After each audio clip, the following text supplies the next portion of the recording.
Hello दोस्तों, gossip with गप्पुताई में आप सभी का स्वागत है।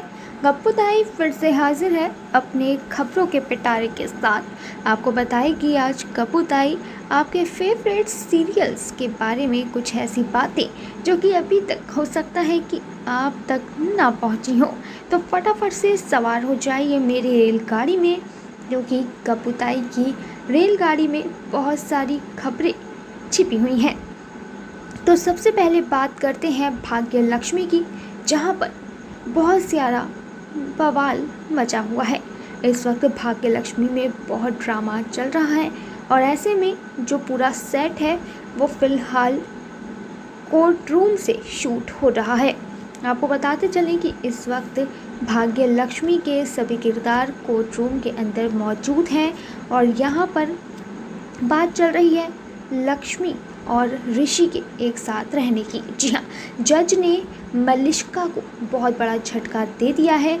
जज ने मलिष्का को एक बड़ा झटका देते हुए ये कहा है कि ऋषि और लक्ष्मी आने वाले कुछ समय तक साथ रहेंगे। दरअसल मलिष्का की जो एक बड़ी चाल थी वो भाग्य लक्ष्मी में अब उल्टी पड़ चुकी है और ऐसे में जो जज है उन्होंने ये कहा है कि अभी कुछ और वक्त तक पारो के लिए लक्ष्मी और ऋषि को एक साथ रहना होगा। उनका कहना है कि कोई ऐसा व्यक्ति है जो कि ऋषि और जो लक्ष्मी है उसको अलग करना चाहता है। ऐसे में जज इन दोनों को एक मौका दे रही हैं जिससे कि पारो की ज़िंदगी भी ख़राब ना हो और ये दोनों एक बार फिर करीब आ सकें और साथ में एक परिवार के रूप में पारो के साथ मिलकर रह सकें।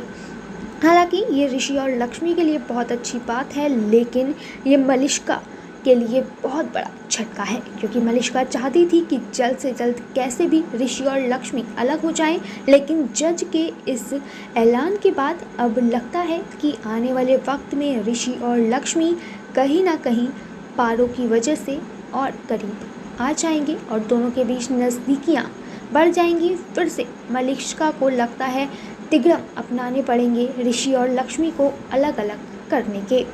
वहीं अब बात करते हैं रब से है दुआ की, जिसकी शूटिंग भी कोर्ट रूम के अंदर तक पहुंच चुकी है।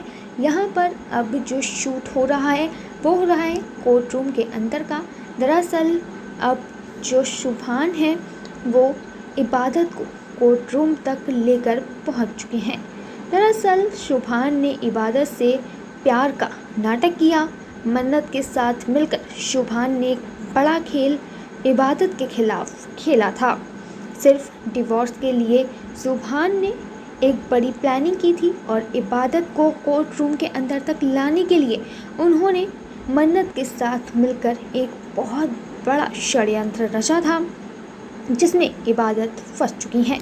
शुभान कैसे भी इबादत को ये भरोसा दिलाना चाहता था कि वो सिर्फ उससे प्यार करता है और उसके साथ रहना चाहता है, और इसी की एक पूरी प्लानिंग मन्नत और शुभान ने मिलकर की थी, जिसमें इबादत फंस चुकी हैं और शुभान इबादत की आंखों में पट्टी बांधकर उन्हें कोर्ट रूम तक ले आता है।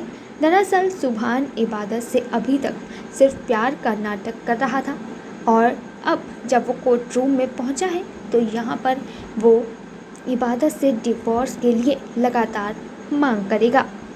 ऐसे में डिवोर्स को लेकर शुभान ने जो प्लानिंग की थी वो कहीं ना कहीं कोर्ट रूम तक तो इबादत को ले आई है, लेकिन क्या दोनों के बीच का डिवोर्स हो पाएगा यह आने वाला वक्त बताएगा।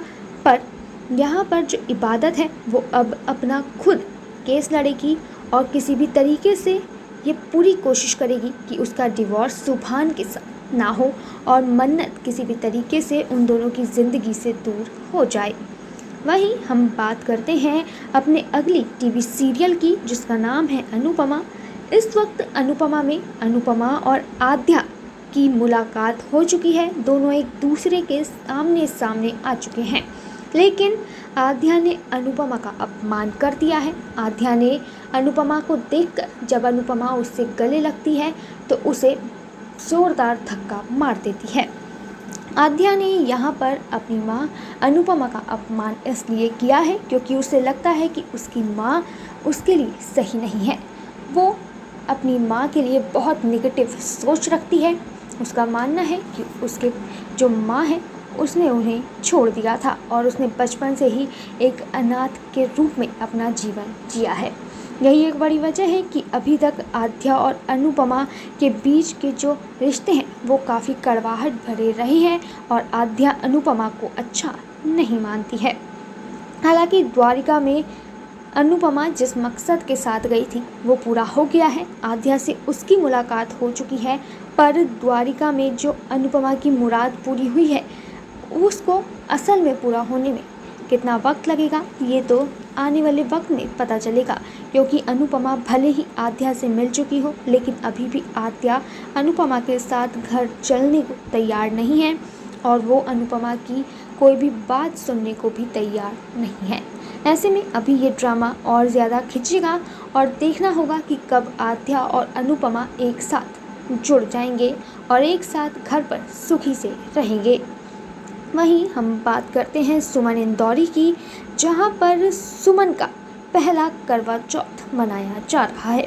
लेकिन इस करवा चौथ में सुमन को 440 वोल्ट का बड़ा झटका लगा है, जो कि तीर्थ की तरफ से उसे दिया गया है। दरअसल ये भी कहा जा रहा है कि तीर्थ ने कहीं ना कहीं किसी मजबूरी में आकर ऐसा किया है। आपको बता दें कि बात है करवा चौथ की और इस करवा चौथ के जो सीन में दिखाया गया है वो है कि तीर्थ कृतिका को पानी पिलाता हुआ दिख रहा है।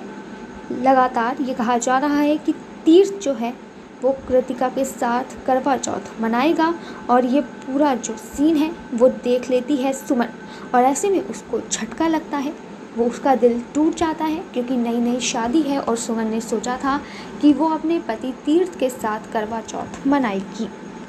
लेकिन जब वो देखती है कि तीर्थ कृतिका को पानी पिलाता है और उसके साथ करवा चौथ की पूजा कर रहा होता है तो ऐसे में वो काफ़ी ज़्यादा दुखी हो जाती है। लेकिन अभी ये कहा जा रहा है कि ये किसी न किसी गलत फहमी की वजह से हुआ है।